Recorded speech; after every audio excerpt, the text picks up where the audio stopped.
없으시죠? 네, 네. 오늘 마태복음 18장 21절을 중심으로 해서 한번 따라서 했습니다. 무한용서, 무한용서. 네, 오늘 마태복음 18장은 이렇게 시작을 합니다. 그때에 제자들이 예수께 나와 이르되 천국에서는 누가 크니까? 천국에 대한 말씀으로 시작이 됩니다. 그래서 이 천국에 대한 이야기를 하면서 어린아이 같이 너희들이 되지 아니하면 결단코 천국에 들어가지 못한다. 여러분, 천국은 어린아이처럼 된다는 이 말은 예수를 영접해야 천국을 간다는 거예요. 아멘. 자, 여러분들을 보세요. 자, 마태복음 18장 14절은 이와 같이 이 작은 중에 하나라도 이런 것은 하늘에 계신 너희 아버지의 뜻이 아니니라. 아버지의 뜻은 요한복음 6장 40절에 있는 대로 예수를 영접하고 예수를 믿고 구원받는 것이 첫째 아버지의 뜻이에요. 예수님이 이 땅에 오신 것은 아담의 범죄로 다 허물과 죽었던 영혼들을 살리셔서 하나님을 닮은 자식 만드는 겁니다. 이것이 창세부터 요한계시록에 전체 흐르고 있는 맥이에요. 창세기 1장 27절에서 여러분의 영혼을 만들기를 시작을 했습니다. 그리고 십자가의 피 흘리심으로 여러분의 영혼을 살리셔서 아버지의 뜻을 첫째 이루는데 하나님을 닮은 영, 다시 말하면 영생하는 영으로 여러분들을 만드셨습니다.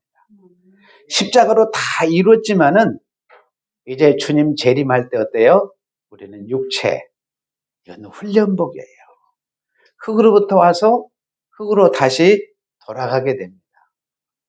그래서 중요한 건 여러분들이 뭐냐면 여러분들이 이 훈련복을 벗고 재림하게 되면 하나님과 같이 신령한 몸으로 우리가 호련히 변화되게 되는 겁니다. 이것이 아버지의 뜻이에요. 그래서 그 아버지의 뜻을 이루기 위해서 자, 여러분들이 마태복음 18장 15절 내 형제가 죄를 범하거든 가서 너희와 그 사람과만 상대하여 공부하라. 만일 들으면 내가 형제를 얻을 것이요. 그러면서 이제 죄를 범했을 때 어떻게 해야 되는가에 대해서 말씀을 하시면서 그랬을 때 베드로가 예수님께 오늘 마태복음 18장 21절에 그때 베드로가 나와 이르되 여러분 베드로는 잘 아는 대로 직업이 어부였습니다. 성질이 좀 급한 사람이죠. 그래서 원래 게바이를 베드로라고 반석이라고 이름을 바꿔주었습니다. 그래서 베드로가 마태복음 16장 16절에 주는 그리스도시요 살아계신 하나님의 아들이라고 최초로 성경의 신약에서 믿음 고백을 한 사람이 베드로예요. 그런데 베드로는 그때 예수님이 십자가를 통과하지 못했기 때문에 주는 그리스도시요 살아계신 하나님의 아들 고백을 했지만 결국 예수님이 십자가를 질 때는 어때요? 예수님께 네가 나를 3번 부인하리라 그랬습니다. 결국 3번 부인하고 나중에 고기 잡으러 가자 그러면서 디베랴 바닷가로 제자들 같이 고기 잡으러 간 사람이 베드로였어요. 그런데 부활하시고 난 뒤에 베드로는 예수님을 인격적으로 만나고 삶이 하늘과 땅이 딱 뒤집은 천국 백성으로 인생을 드리게 되는 것을 보게 됩니다. 나중에 이제 베드로 전후서 성격이 단순하고 담백하다 보니까 성경도 편지도 많이 안 썼어요. 사도 바울은 13권이나 썼는데 베드로는 딱 2권 남겼습니다. 그런데 베드로 전후서를 보면 굉장히 깊은 내용이 거기에 담겨 있는 걸 볼 수 있어요.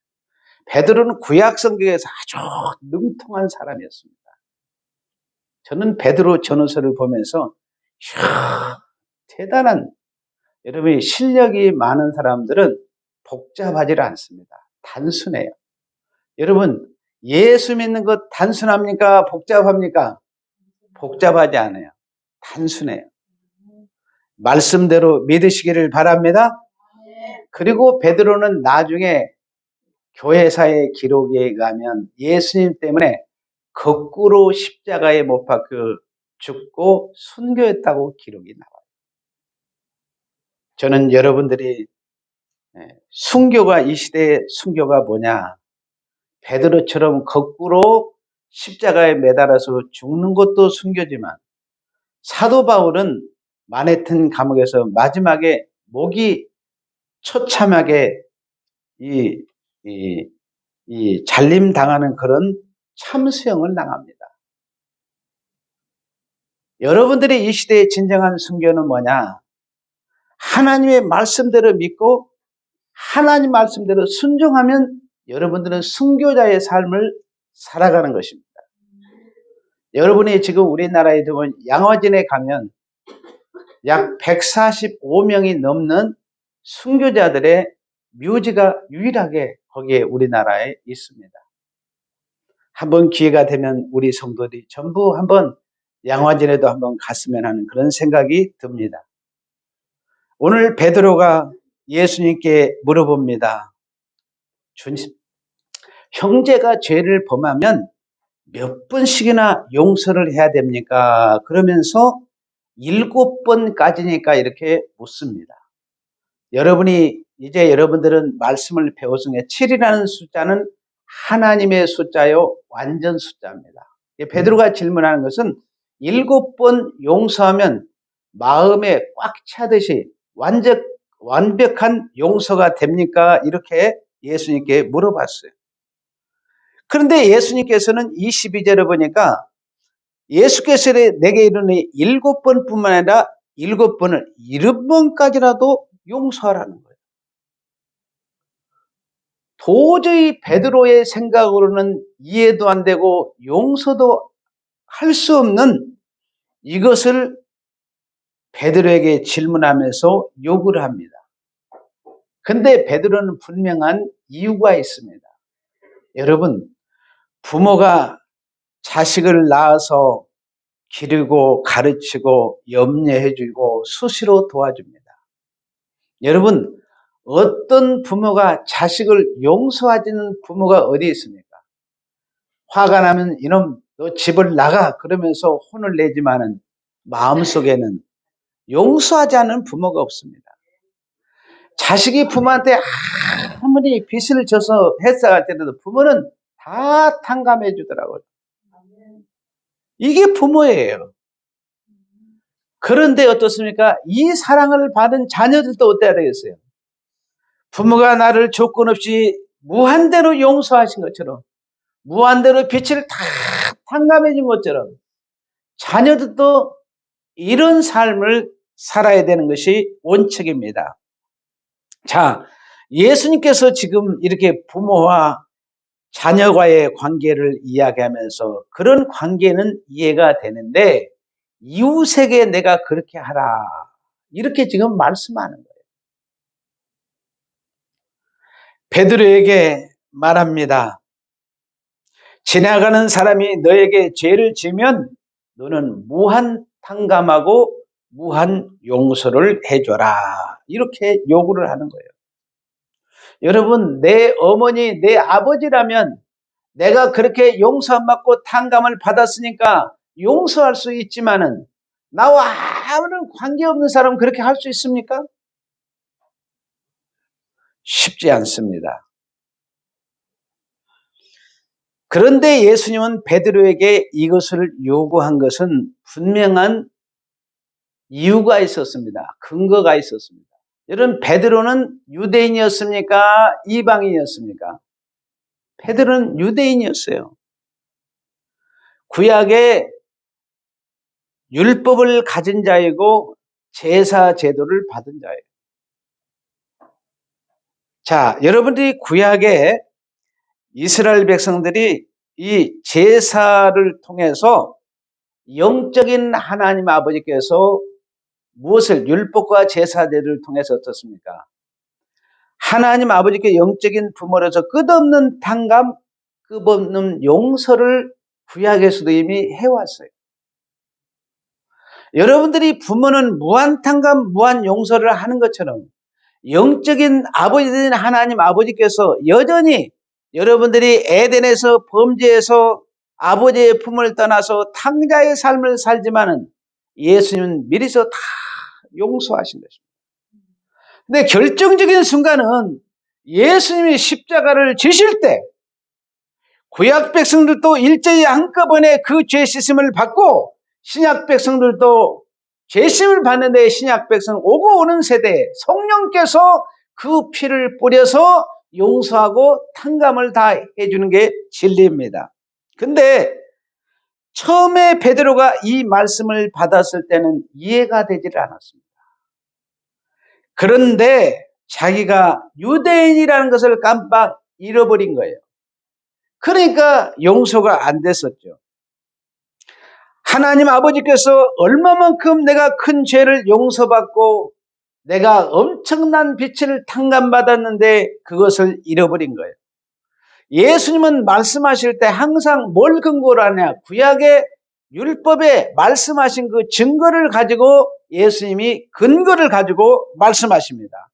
항상 말씀의 근거를 가지고 예수님은 복음을 선포하고 모든 일을 하셔요. 여러분들도 마찬가지입니다. 성경의 근거를 가지고 진리의 토대 위에서 용서하고 탕감하시기를 바랍니다. 자, 이렇게 제사 제도를 통해서 이들이 용서받는 길이 있었습니다. 제사 제도를 보면 어떻습니까? 죄인 내가 양을 끌고 옵니다. 제단 앞에, 제상 앞에 나가지고 누가 그 짐승에게 죄를 전가 안 쓰게 죄인인 내가 그 양에게 죄를 전가, 내가 안수를 합니다. 내 죄를 다 전가시킵니다. 그래서 그 짐승의 피를 잡아서 단에 뿌리고 이제 제사장은 어떻습니까? 이제 이 물두멍을 거쳐서 씻고 떡상과 촛대를 그 분향단에 가서 기도함으로 우리의 죄가 용서받습니다. 그런데 예수님께서 십자가로 단번에 이 제사 제도를 다 폐지시켰습니다. 여러분, 구약의 성전의 가장 중요한 건 휘장인데 지성소와 성소가 나눠지는데 지성소 안에 하나님의 보좌가 있습니다.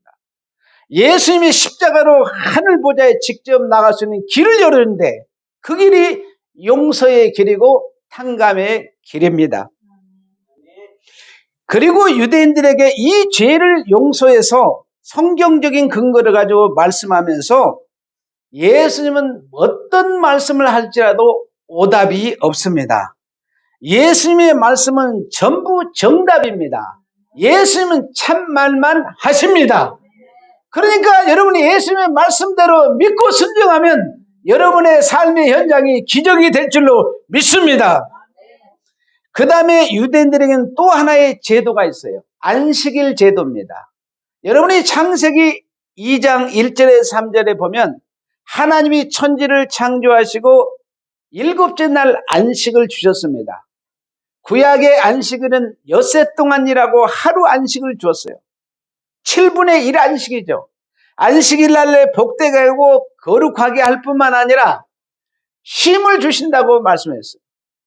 그리고 이 아담이 범죄 이후에 안식이라는 단어조차도 나오지 않습니다. 딱 한 번 족장시대에 누가 나오냐? 노아라는 이름인데 하는데 한번 따라하시면 노악, 노악. 목에 가시가 걸렸어요. 노아라는 이름의 뜻은 뭐냐면 쉼, 안식을 얻다, 그런 뜻을 가지고 있어요. 그리고 출애굽하고 난 이후에 출애굽기 16장에서 이들에게 만나를 주면서 안식일이 나옵니다.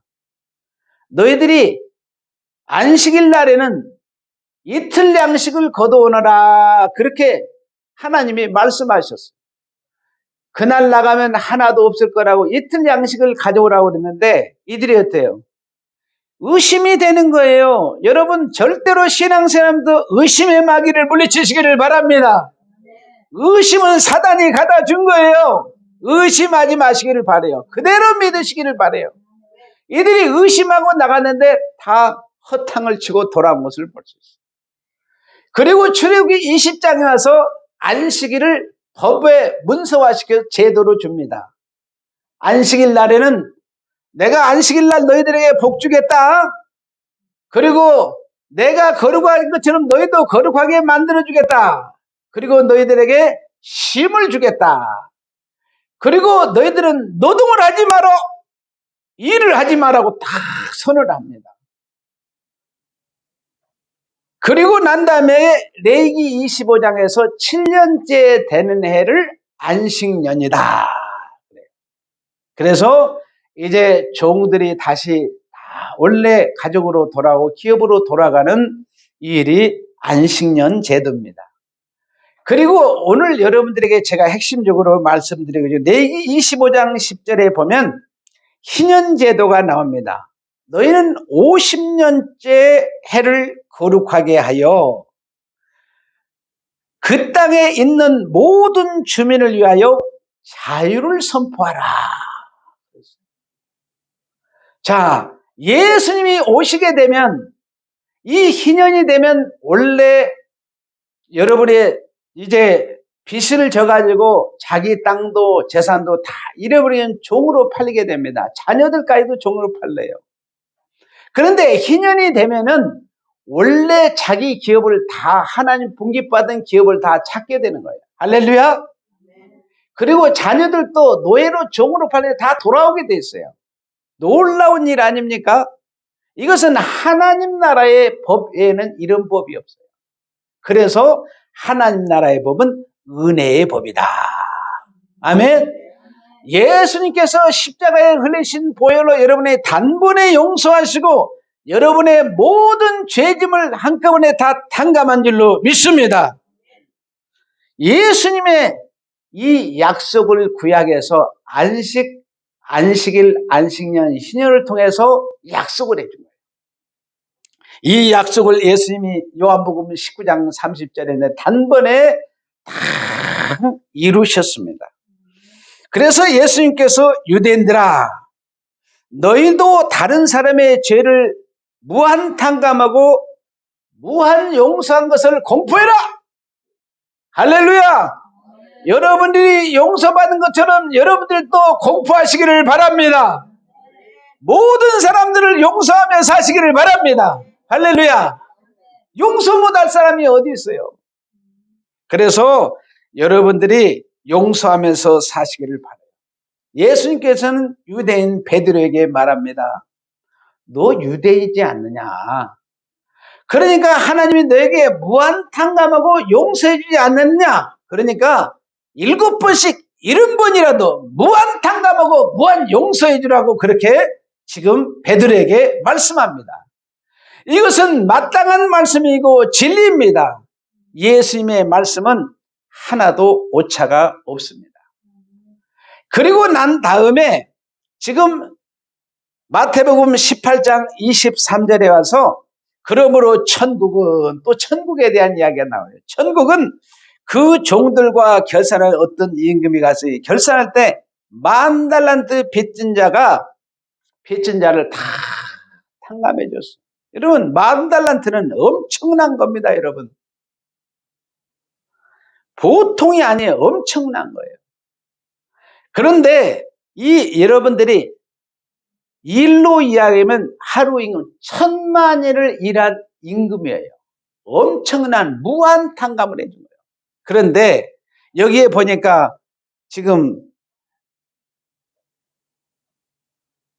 용서를 해줬는데 용서를 받고 빚을 탕감하고 가면서 자기에게 여기 28절에 보니까 종이 나가서 자기의 100단에 오는 빚진 동료 사람을 만나 붙들어서 이제 빚을 하면 목을 졸르면서 감옥에 가둬버립니다. 여러분, 이런 인생을 사셔는 안 되시리로 믿습니다. 진리를 하면 용서할 수 있습니다. 여러분, 유대인들만 용서하는 것이 아니라 이방인들도 어쩌면 똑같은 말씀이에요. 여러분 누가 주셨습니까? 하나님이 주셨죠? 여러분 지혜 누가 주셔서 하나님이 것이잖아요. 심장 누가 줬어요? 이론도 안 드렸잖아요. 그러니까 율법을 받은 유대인들이나 이방이나 할 것 없이 지금 예수님이 말씀하신 것은 내가 70번씩, 여러분 70번씩 몇 번이에요? 7번을 70번씩 용서하라는 것은 무한 용서하시고 무한 탕감하라는 깊은 메시지가 여기 담겨져 있습니다. 그래서 여러분들이 진리를 모르면 용서할 수 없어요. 근데 이 진리를 베드로가 탁 깨도 그러네? 내가 유대인으로서 말이야. 이 엄청난 죄를 용서받고 탕감을 받았는데 이 진리를 내가 잃어버렸구나. 그러면서 진리를 찾으니까 용서가 되고 마음의 평안이 임하는 것을 볼 수 있어요. 여러분 우리가 죄를 품고 있으면 잠 못 잡니다. 제가 보니까요.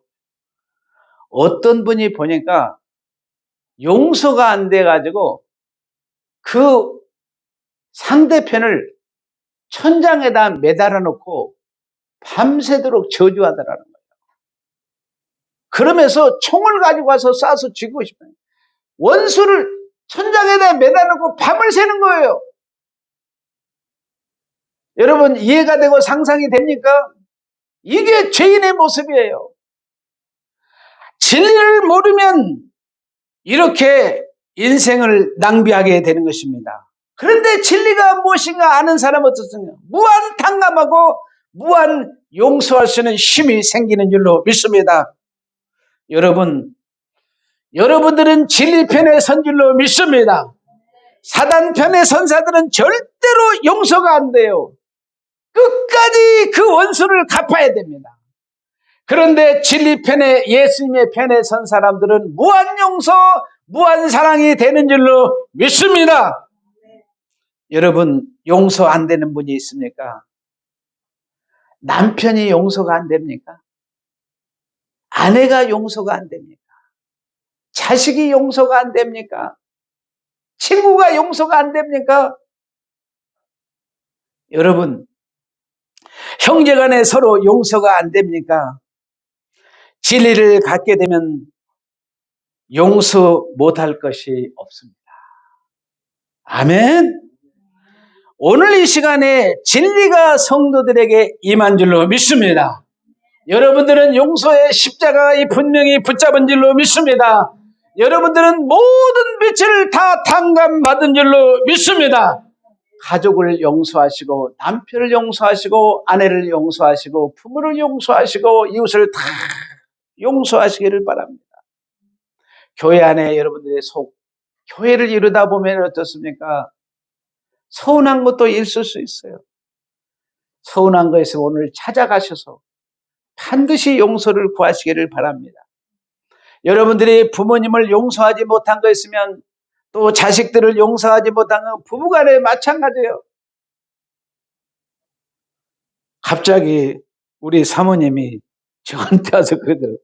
여보, 당신 나한테 속이는 거 있어요, 없어요? 내가 어떻게 내가 오늘 설교할 것을 알고 이런 질문을 다 하나. 참 지혜로운 사모님이시죠.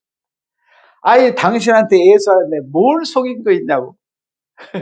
그러면서 같이 웃었습니다만 여러분 우리가 진리 안에 있으면 진리의 빛이 어둠은 다 떠난 줄로 믿습니다. 우리는 속임이 없어요. 할렐루야.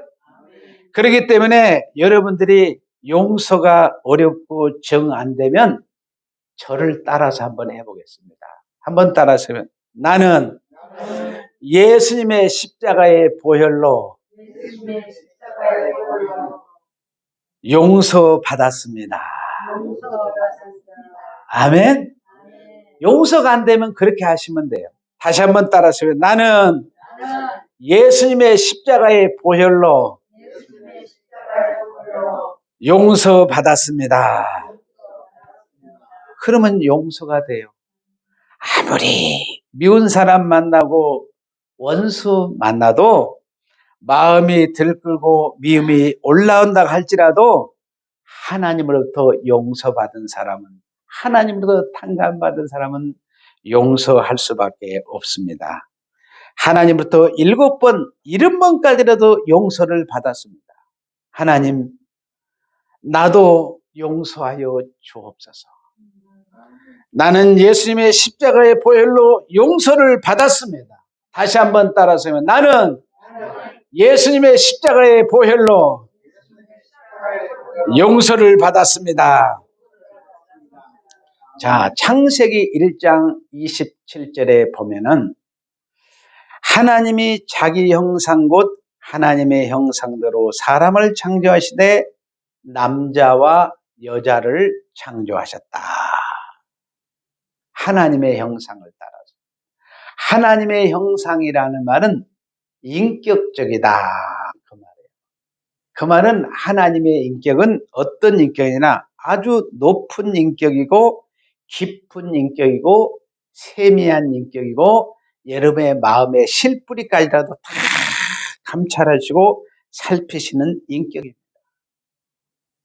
그렇기 때문에 예수님의 인격은 온유하고 따뜻하고 겸손하기 때문에 어떤 죄도 다 용서하는 인격이에요. 할렐루야. 어떤 빚도 다 탕감해주는 그런 인격이에요.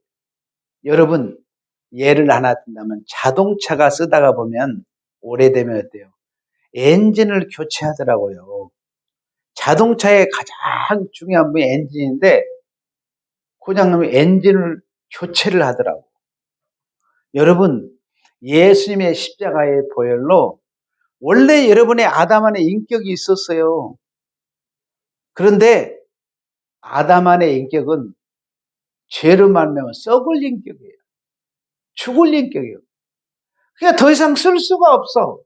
그래서 예수님의 십자가의 보혈로 여러분의 이 자동차의 엔진을 교체해 주는 것처럼 예수님의 인격으로 하나님의 형상으로 바꿔준 줄로 믿습니다. 그래서 여러분들은 무한 인격으로 용서하시고 무한 인격으로 탕감하는 천국의 인격으로 딱 바꿔주신 거예요. 할렐루야. 천국의 인격을 받은 사람은 하나님의 형상을 받았기 때문에 무한 용서, 무한 탕감이 되는 것입니다.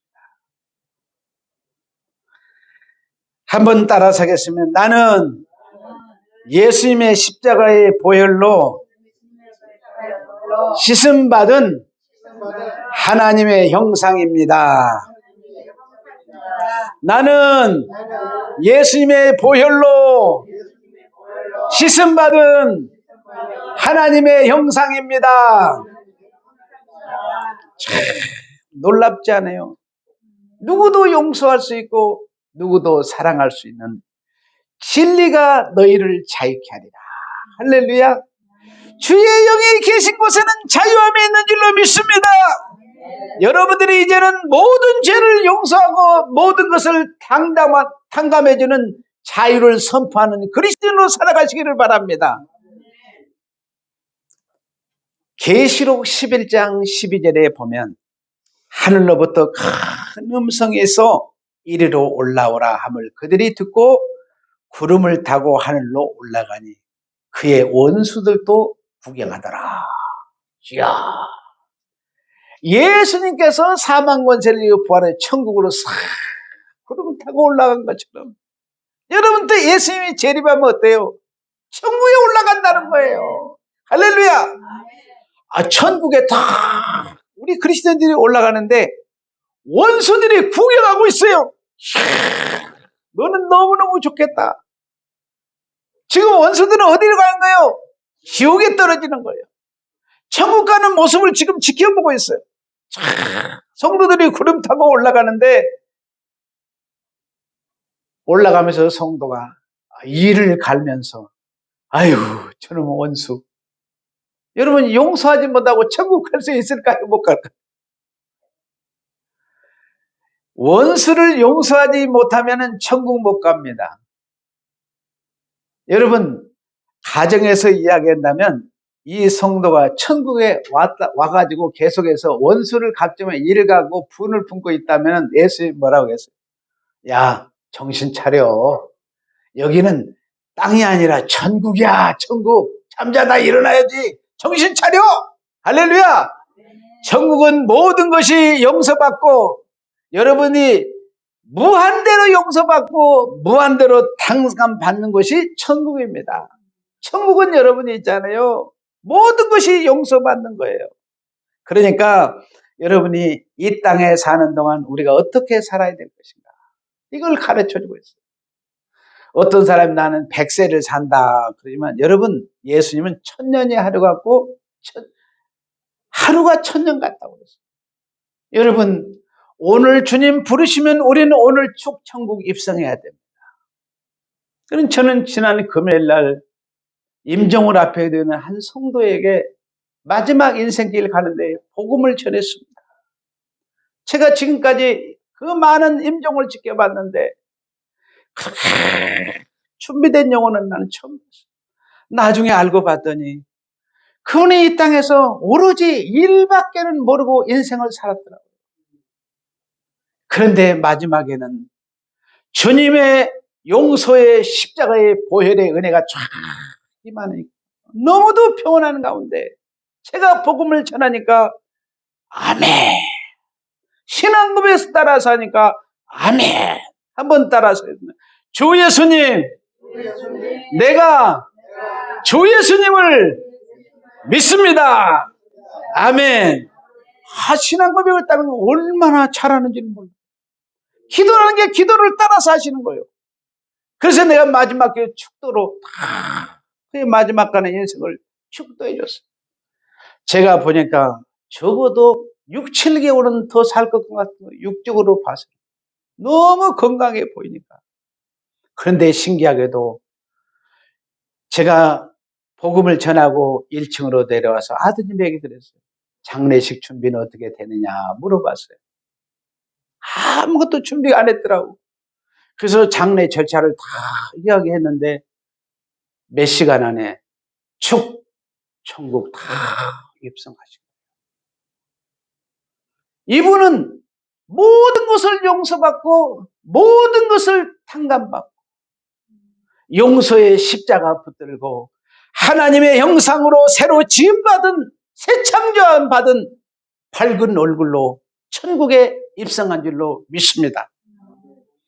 여러분, 아직도 여러분들이 남편을 용서 못했으면 여보 미안해. 아내를 용서 못했으면 여보 미안해. 자녀를 용서 못했으면 여보 미안해. 나 좀 용서해줘. 여러분, 자녀들을 위해서 여러분 용서가 안 됐으면 자녀들을 향해서 용서를 구하시길 바랍니다. 어린 손자 손녀들이라도 여러분들이 용서가 안 됐으면 용서를 구하시기를 바랍니다. 오늘 여러분이 천국에 부른다면 우리는 용서하지 않고는 절대로 천국 갈 수 없습니다. 용서의 십자가를 붙드시기를 바랍니다. 우리가 용서해야 합니다. 근데 우리는 용서할 수 없어요. 왜 우리가 용서합니까? 우리는 천국 가기 때문에 용서하지 않을 수 없습니다. 천국은 용서뿐입니다. 천국은 사랑뿐입니다. 여러분들이 아무리 해도 여러분들이 안 될 때는 여러분들이 한번 저를 따라서 하겠습니다. 나는 예수님의 십자가의 보혈의 능력으로 천국 갑니다. 나는 예수님의 십자가의 보혈의 능력으로 천국 갑니다. 아멘. 여러분, 천국은 말입니다. 최고의 나라입니다. 최고의 행복의 나라입니다. 최고의 부여의 나라입니다. 사랑의 나라입니다. 용서의 나라입니다. 하나님의 인격이 넘치는 나라입니다. 여러분들을 하나님의 나라로 옮김받은, 여러분이 이 세상은 나그네입니다. 잠시 머물다가 갑니다. 여러분 여기서 용서하시고 예수님이 구름 타고 하늘에 올라간 것처럼 여러분들도 구름 타고 하늘에 올라갈 줄로 믿습니다. 용서가 안 되면 이렇게 다시 한번 따라서 고백하겠습니다. 나는 예수님의 십자가의 보혈의 능력으로 천국 갑니다. 이 말을 자주 반복해서 고백하시기를 바랍니다. 용서합니다. 용서하는 마음은 나는 예수님의 십자가의 보혈로 용서받았습니다. 나는 십자가의 보혈로 씻음받아 하나님의 형상이 되었습니다.